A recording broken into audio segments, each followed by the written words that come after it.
In previous videos, we have discussed all the major aspects of cue ball control except one.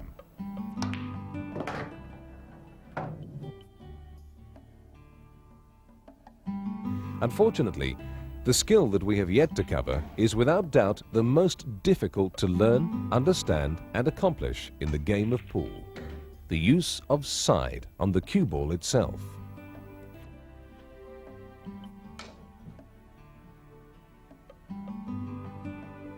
In fact, the application of side spin is so hard to conquer, we must go right back to the basics of hitting the white in a straight line before we can even begin to think about introducing a second object ball.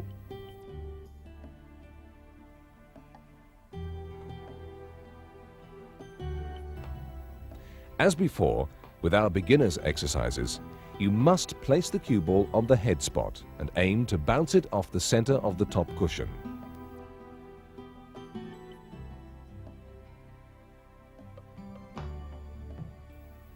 On this occasion, however, instead of trying to rebound directly backwards after striking the cushion, it is your task to make the white spin off to the left or right as Jason is demonstrating.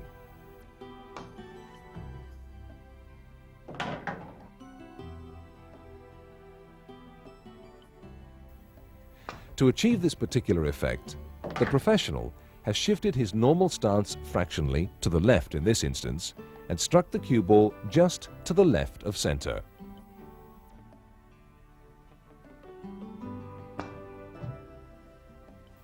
Notice the graphic as we watch the shot again.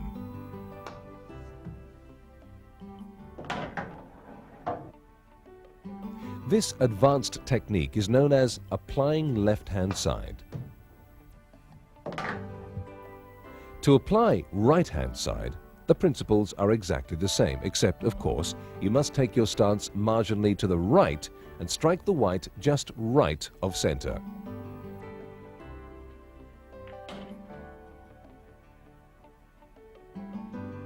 Whereas with all the other types of spin already studied, we are aiming at the vertical center line on a cue ball, which in practice doesn't make the stroke too much harder.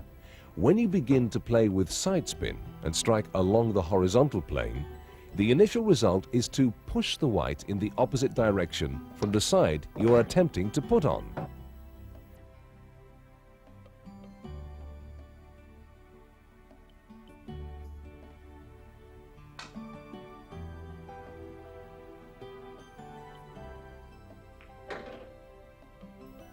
If you're engaging left-hand side, the cue ball tends to get squirted to the right before bending back on course and vice versa.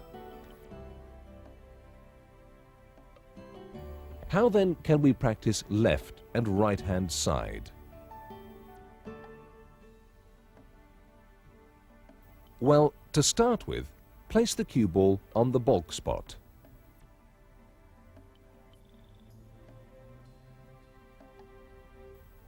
Next, carefully station 6 reds in the following positions.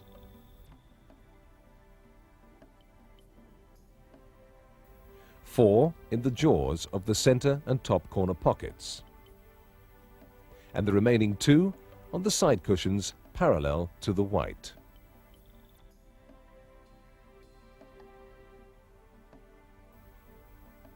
The aim of this routine is to shoot the cue ball directly down the center in a straight line, but with enough imparted side spin to cause the white to rebound off the bottom rail at an angle and strike one of the reds on its return trip up the table. Each one of the 3 colors on opposing rails represents a varying amount of side spin, so don't forget to keep an eye on the computer graphic to help you memorize the levels required.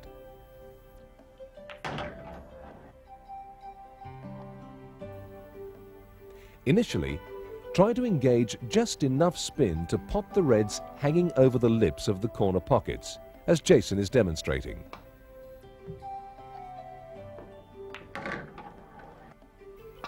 Remember to practice both left and right-hand side, and keep in mind all the fundamental rules already learnt.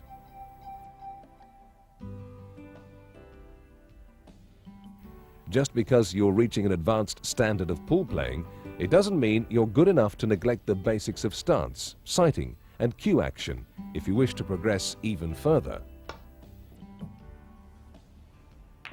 The next stage in this exercise is to employ slightly more side spin and attempt to make contact with the reds on the side cushions.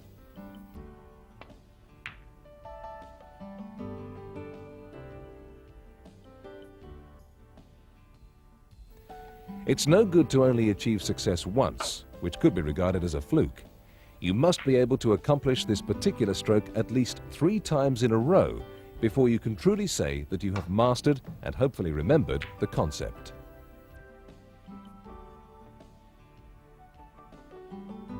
Moving on to the final shots of the exercise, your task is to sink the reds over the center pockets.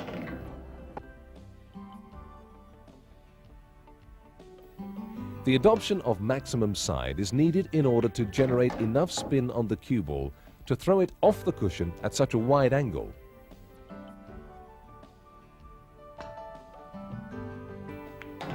Although the professional makes the middle pocket reds look easy, it is notoriously difficult to attain this amount of side spin with any consistency.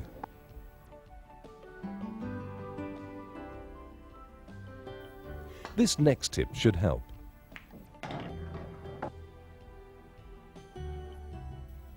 When faced with a similar predicament to the example seen here, the yellows are obviously blocking the direct route to the red ball, normal maximum side just isn't sufficient.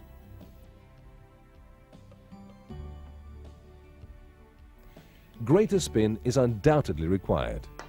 Unfortunately, as we can plainly see on the computer's graphic, Jason was already striking as close to the edge as possible without miscuing. So what else can be done to produce more spin? Hit the cue ball harder? Well, it's understandable to assume that if you play the white at a quicker pace with side, it will indeed spin faster. However, this tactic will still fail, as most of the increased spin will be lost as the cue ball strikes a cushion.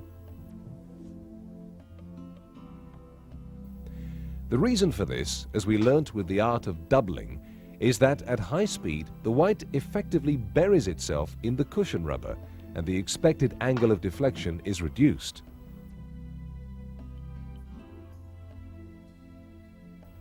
The shot is not impossible, but you have to revise the drag technique we covered in the prequel to this video, because that's where the answer lies.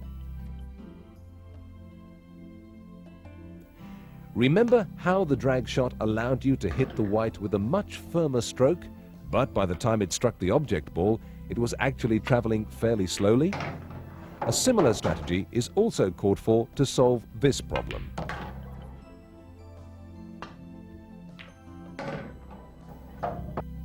The slightly tricky part comes in combining the drag factor with the right-hand side together in the same stroke. To do it, we must move away from striking the cue ball on its central planes.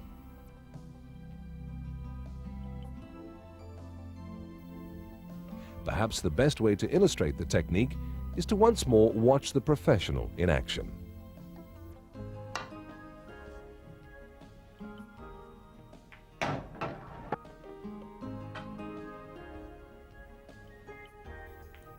Take a look at the following diagram. If we imagine the cue ball to be a clock face, we can see he is striking at roughly 4:30. Maximum side spin will still be applied here, but the drag element will ensure it remains controlled after it has struck the cushion. Perfect. The white really fizzed off the top cushion, and at last the red is potted. Notice how the cue ball was struck firmly to generate sufficient side spin.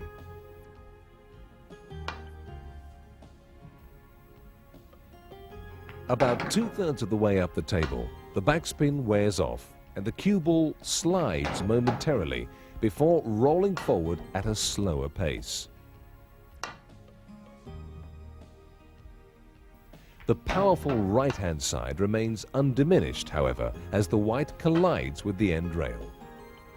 At this speed, the cue ball can really kick away from the cushion, and the pot is made. As we shall see later, engaging various side spins on the cue ball as you actually pot a color can have dramatic effects. After sinking the yellow plain ball, as we have just witnessed, what happens to the white when Jason applies right hand or check side? Notice how the angle of deflection has been greatly reduced. Finally, the adoption of left hand or running side sees the cue ball spring off the cushion and travel much wider up the table. It is important to realize, of course, that right-hand side will not always be running side, and left-hand side always be check side. As the professional is now demonstrating with the reds, it is purely a matter of which side of the table you happen to be playing from.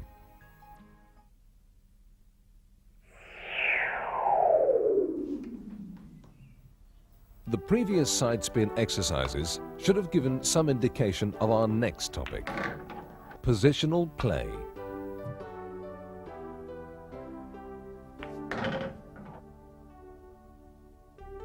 By now, you should have reached the stage where you are controlling your body and cue action, sighting correctly, and potting with confidence. The next aspect of pool to learn, and a very important one, is how to gain reasonable position after potting the object ball. What is and is not reasonable position cannot really be taught. The knowledge will only come with experience. As a general rule, if the white stops in a place that allows you to easily pocket a second color and then get on a third, you have played a good positional stroke. It is vital to understand the benefits of thinking at least 3 shots ahead all the time, because this strategy is the backbone of all match-winning clearances. We will elaborate on this theory in the shot selection program later.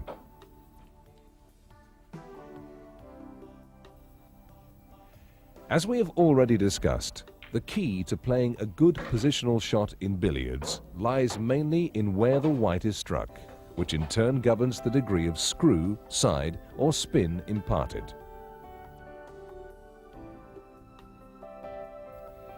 If you're able to employ all these types of stroke competently, the range of different positions that are attainable are practically limitless.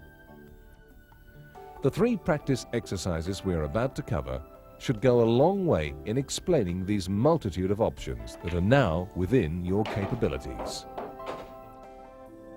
To begin with, the professional will set up the familiar 3/4 ball shot by placing a red on the black's spot and lining up the cue ball behind it to create the desired angle.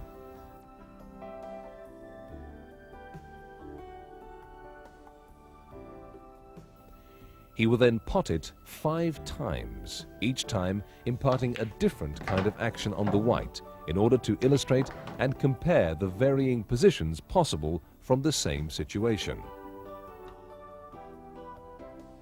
First of all, the plain ball stroke. Remember, this simply means to strike the cue ball precisely in the center. If the red is then pocketed cleanly, the cue ball should rebound from the top cushion and, providing the weight has been gauged accurately, finally come to rest a few inches away from the middle pocket.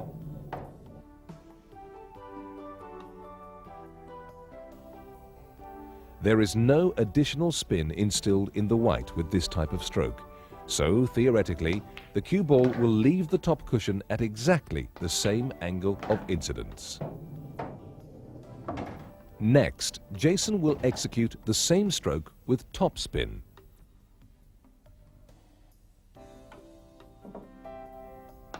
Notice that after striking the red, the white has picked up a little extra forward momentum, and it hits the cushion slightly further away from the corner pocket than the plain ball strike.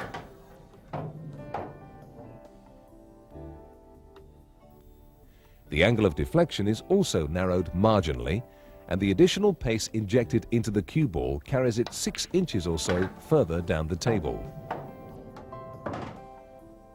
The third stroke the professional will demonstrate, again with the 3/4 ball red, is the screw shot. In this instance, he has generated sufficient backspin to screw the cue ball to the side cushion, bounce off, and come to a standstill near the position just vacated by the potted red. Note how the restrictive action on the white has caused it to travel a much shorter distance than before. For this reason, the use of screw and stun shots are often best used when close control of the cue ball is required. As we briefly switch to the shot from overhead once more, the importance of selecting the correct type of positional stroke becomes apparent. Each one of the 3 cue balls could have been the sensible option, depending on the position of the next intended object ball. For our fourth example, it is obvious from the graphic that Jason is going to apply right-hand side as he executes the pot. Notice where the cue ball stops this time.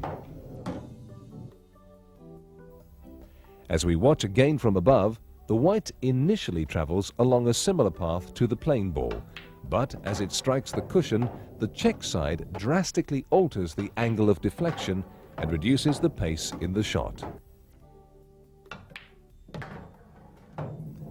To recap then, Jason has now played all but one of the 5 positional strokes promised. Plain ball,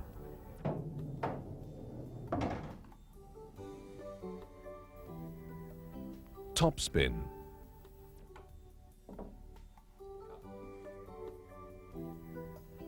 screw,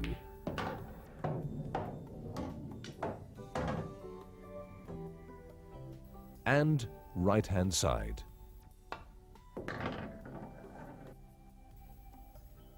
To conclude this section, let's watch the professional tackle the shot with left-hand side. This time, as the cue ball meets the cushion, it bounces off at a much wider angle and actually speeds up a little. Remember, this type of spin is called running side and should have the effect of sending the white off 2 cushions before coming to a complete stop.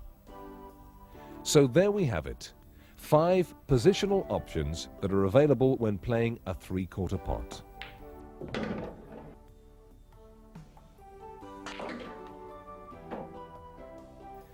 Of course, these types of contact can occur all over the table, and the resulting positions you will be able to achieve from them depends entirely on the degree of spin you apply and the actual speed of the cue ball.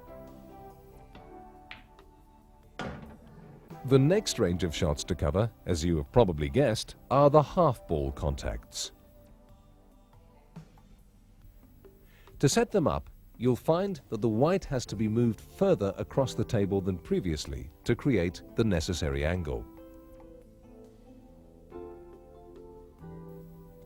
After potting the yellow plain ball, it rebounds off 2 cushions and comes to rest in roughly its original position. Because the cue ball is striking the yellow with a thinner contact than before, less of its rolling energy is transferred on impact, and thus it travels further. Resetting the routine with a new cue ball, we can now move on to the top spin stroke. Notice how the professional raises his bridge hand as he plays the shot.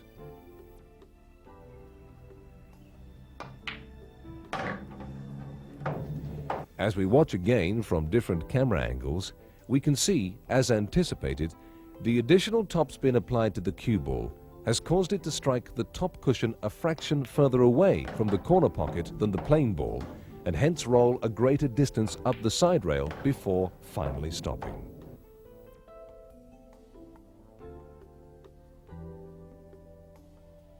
The next half-ball shot to play is, of course, the screw stroke. If we look at the situation from above, it should be apparent to you that there is a danger of condemning the white to the corner pocket if insufficient backspin is applied. Try to avoid this and send the cue ball off just the side cushion, as Jason is now demonstrating. As you practice, remember all the relevant points we have covered previously concerning screw. A good cue, a well-chalked and shaped tip, lowering the bridge hand, aiming below center on the cue ball, and a slight tightening of the grip at the moment of impact. Get all these things right and the screw shot will present very few problems. 3 shots down then, 2 more to go. Firstly, right-hand side.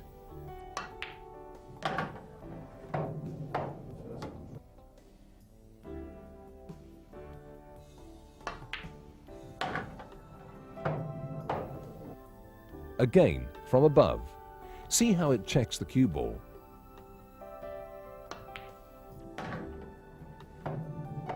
Finally, left-hand spin. This running side causes the cue ball to pick up speed off the 2 cushions and totally alter its course. In a moment, we'll take a look at the 5 resulting cue ball positions occurring from the half-ball stroke. It will be noticeable that 4 of the 5 whites are more closely grouped than before. This is due to the fact that the thinner the contact the cue ball makes with the color, the less control you will have over it, and the effects of any imparted side will be reduced. This will become even more apparent still when we examine the final section of this exercise, the quarter ball contact. To create the correct angle on the spotted black, you must place the cue ball directly between the middle pockets, as we can see now from overhead. First, the plain ball strike.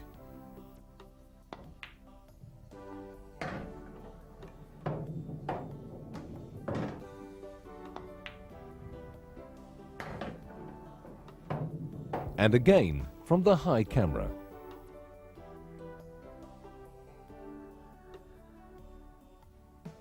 Secondly, the topspin routine.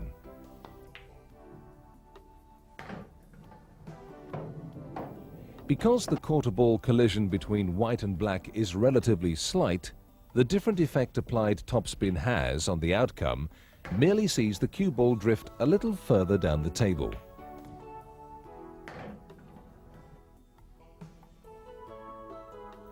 The actual path of the white, as we have just watched, is very much the same as the plain ball stroke that preceded it.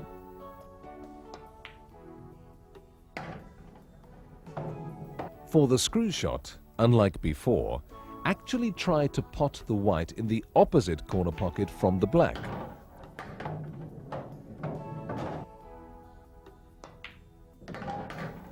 You will not be going far wrong if you can pocket both balls every time, as Jason is demonstrating.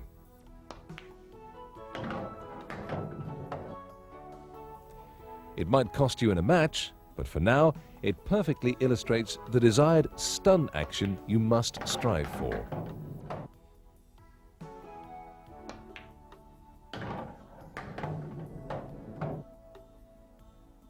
right-hand side next, which when attempted on very fine cuts such as these are very difficult indeed.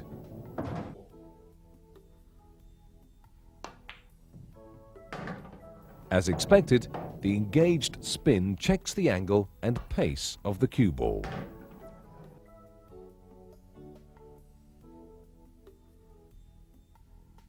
The final option to study in this quintet of strokes is the adoption of left-hand side.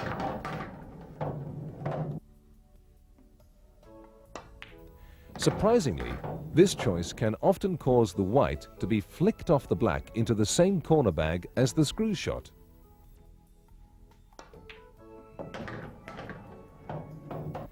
It should now be clear that the range of positional strokes available from the quarter ball contacts are much more restricted than those presented from the thicker collisions.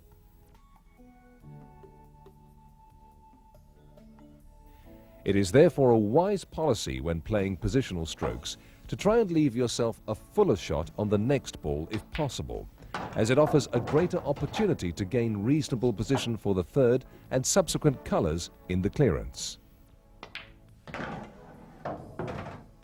Believe it or not, this can mean the difference between winning and losing a frame.